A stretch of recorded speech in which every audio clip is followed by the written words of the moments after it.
Olá, alunos, sejam todos bem-vindos a mais uma videoaula, agora sobre a unidade 2, a EAD e as novas tecnologias da informação e comunicação diante da formação docente. Então, a gente tem algumas considerações a tecer a respeito da docência na educação à distância.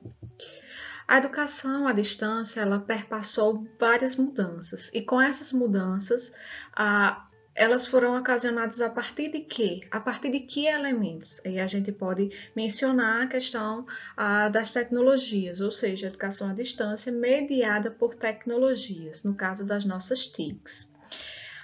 E com isso, existe uma mudança de papéis, ou seja, os papéis na educação à distância são totalmente diferentes do que a gente exerce no ensino presencial. Por quê? Porque há mais sujeitos diante desse processo e cada um tem o seu papel a ser desempenhado. Com isso, surgem os novos significados que a gente dá a esses sujeitos e as suas funções e tarefas a serem desenvolvidas. A relação, então, entre professor, aluno e conhecimento é uma relação que se construiu e se constrói mediante justamente essas mudanças ocasionadas pelas tecnologias e pelos novos significados. O que a gente quer dizer é que a educação à distância se constrói mediante uma educação em que o professor e o aluno estão juntos na mediação do conhecimento, em busca do conhecimento. O professor é aquele que media e o aluno é aquele que aprende, mas o aluno também ensina ao professor e juntos constrói o conhecimento. E aí, se tratando das funções docentes na EAD, a gente pode entender que há diversas funções, mas também existem várias atribuições. Então, vamos conhecer agora quais são essas funções e atribuições. Existe o professor formador, que é aquele responsável por orientar o estudo e a aprendizagem, ou seja, fornecer o apoio necessário diante da disciplina, planejar e organizar essas atividades. Existe o conceptor e realizador de cursos e materiais, que é aquele sujeito que vai selecionar os conteúdos, preparar o material didático, ou seja, textos bases, planos de estudo, currículos e programas direcionados justamente ao curso. Há um professor pesquisador, esse que vai pesquisar e ele se atualiza em sua disciplina específica, né? Nas suas teorias, nas suas metodologias, no seu processo de ensino e aprendizagem, mas também participa das pesquisas de seus alunos. E aquele profissional responsável pela orientação dos alunos, que a gente chama de professor tutor.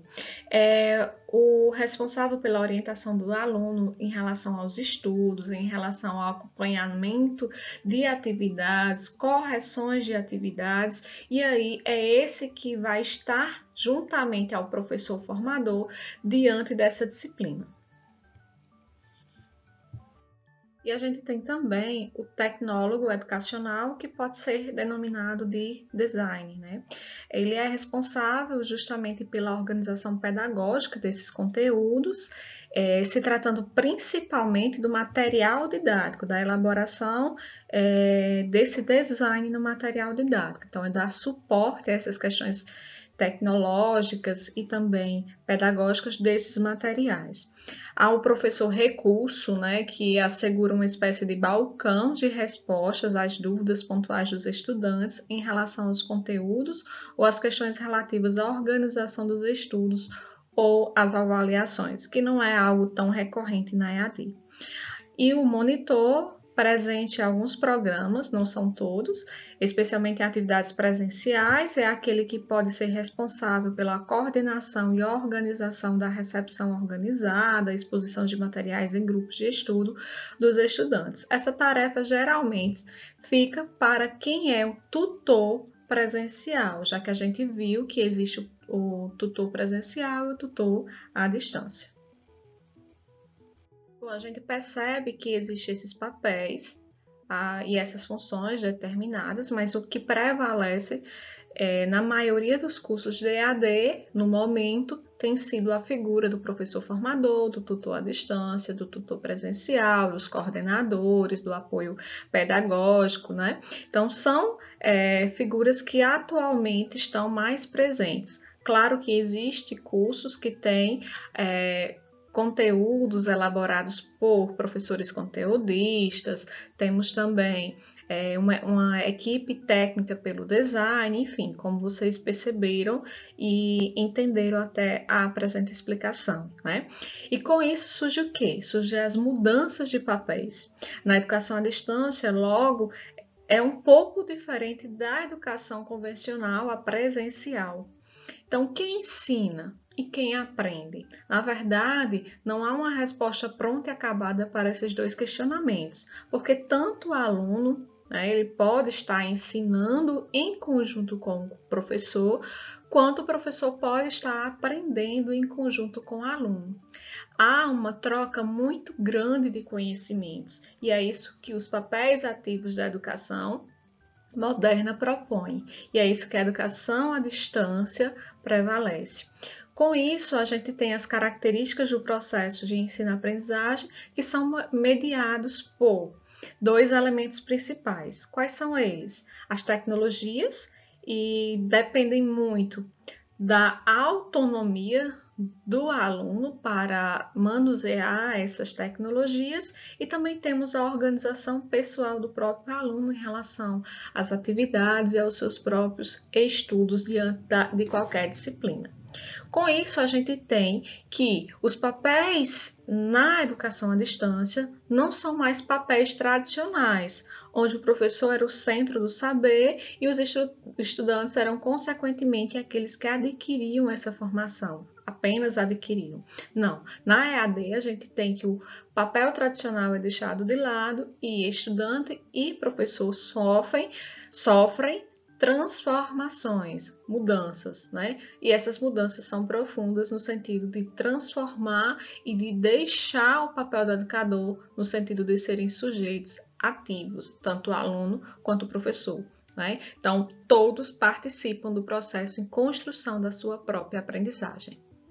E claro que lecionando, né, no papel do professor e aprendendo na figura do aluno. Mas quando eu falo ativo, é porque ele é também corresponsável, o aluno, por sua própria aprendizagem, não somente o professor.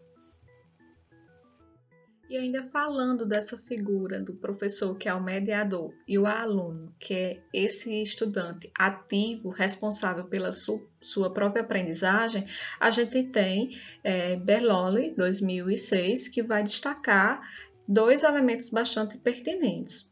Primeiro, ele destaca que o professor ele passa a ser articulador e o questionador dos avanços da aprendizagem do aluno, assumindo a corresponsabilidade pela aprendizagem. Então, o professor, ele articula esse saber, certo? Ele questiona, ele procura assumir essa responsabilidade de organizar essa sistematização do conhecimento, mas que o aluno é corresponsável por essa aprendizagem. O aluno, então, que não pode ter um papel passivo, né? Então, o papel desse aluno é um papel ativo e receptor de conteúdos e saberes. Ele assume uma postura de ser sujeito ativo, responsável pela busca do conhecimento e da sua aprendizagem em parceria com o professor, na interação com outras pessoas, aprendendo cooperativamente. E aí, essa questão do aluno ser ativo, do aluno ser responsável por essa aprendizagem e principalmente procurar interagir, é que vai classificar esse aluno como um aluno que está realmente tendo uma aprendizagem significativa. E diante do século XXI, o que foi que aconteceu? Quais foram então as mudanças que aconteceram ao longo desse tempo? Então, o século XXI trouxe bastante mudanças, e essas mudanças foram bastante significativas. Diante do quê? Do progresso tecnológico. Então, as tecnologias entraram muito em cena nesse momento. E aí, com as mudanças, aconteceram o quê?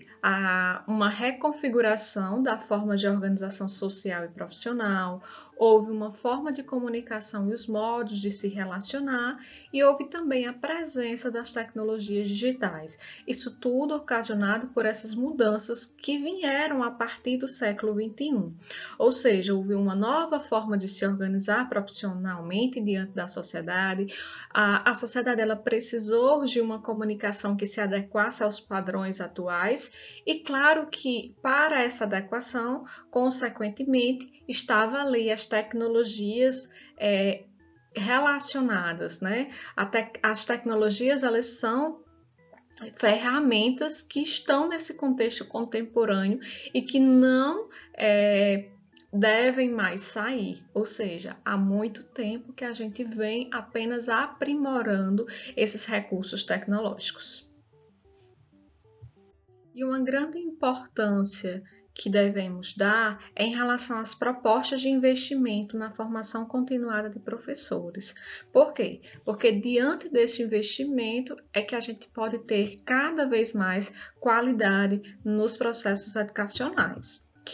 Com isso, a gente entende que há um modo possível para que os mesmos eles possam se aprimorar significativamente.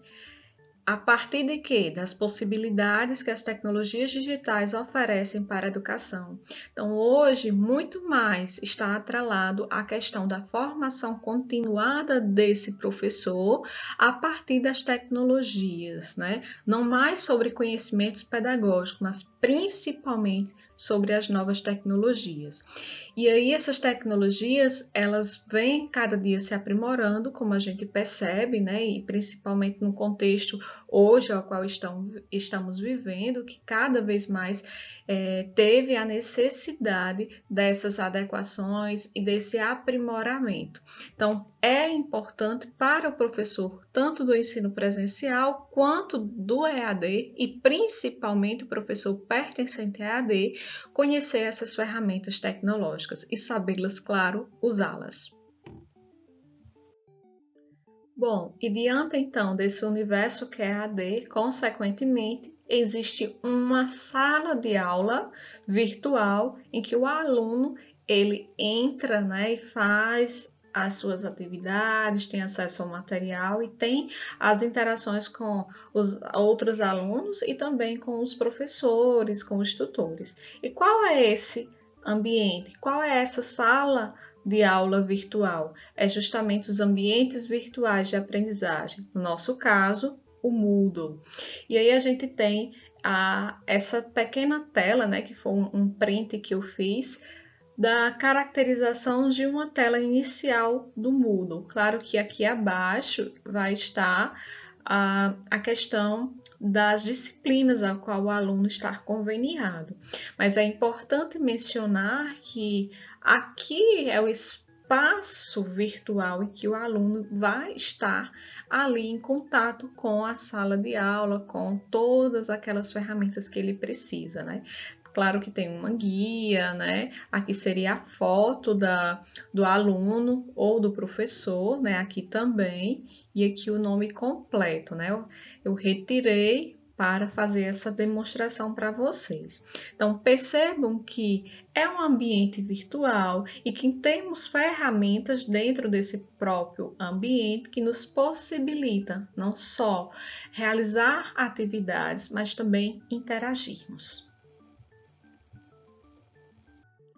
E passando por todos esses processos, vendo todos esses elementos, chegamos então ao momento de pensar e refletir sobre o nosso papel enquanto estudantes. Então, é preciso ter uma organização do nosso cotidiano, de um estudo que se vai dar a partir da educação à distância. Para isso, para ser um aluno que não seja um aluno evadido do curso, é necessário então ter muita organização, ter controle nas horas de estudo e principalmente estar atento às informações. Então aqui há alguns elementos que são colocados justamente para orientar nessa organização, que é organizar e definir um horário para entrar no ambiente virtual de aprendizagem, que é o AVA, preparar, né, esse ambiente material de estudos necessário à sua concentração, então tá todo esse ambiente já organizado para que não há tanta dispersão, criar uma pasta, né, no computador para que seja colocado os materiais, atividades, isso faz com que o aluno tenha uma organização, elaborar um plano individual de estudo, porque aí ele vai saber qual dia vai estudar qual disciplina, qual atividade deve ser desenvolvida neste momento, anotar as atividades que devem ser feitas e principalmente não deixar essas atividades serem feitas por último, ou seja, nos últimos momentos, porque pode acontecer algum problema de internet ou problema pessoal e de repente perder os prazos. É importante então também sistematizar os conhecimentos dos estudantes, né? Ou seja, vocês aperfeiçoar e em busca de novos conhecimentos, né, complementares, nunca ficar com dúvida, então sempre levar a dúvida para o professor, para o tutor e assim, né, estar sempre com essa gavetinha de dúvidas esvaziada, evitar entregar os trabalhos de última hora, que é o que eu falei agora há pouco, e buscar informações adicionais para que possam complementar o que vocês já sabem, o que vocês viram ao longo da disciplina. E aqui eu destaco e chamo a atenção de vocês para a questão do uso da netiqueta, né? Que são comportamentos que vocês devem ter diante do ambiente virtual de aprendizagem, seja ele em um curso ou até mesmo na internet. Então, é preciso estudar os padrões de netiqueta para ter um comportamento adequado. Com isso, destaco também um último ponto, que é a questão do letramento na EAD. É necessário ter uma ambientação no ambiente virtual de aprendizagem, mas também nos materiais didáticos, para que vocês possam construir esse letramento a partir da educação à distância. E para isso é necessário também ter leitura, informação, conhecimento e a própria ambientação, para que vocês possam melhorar essas compreensões. E aqui temos as nossas referências que foram utilizadas na unidade 2. E até a nossa próxima videoaula.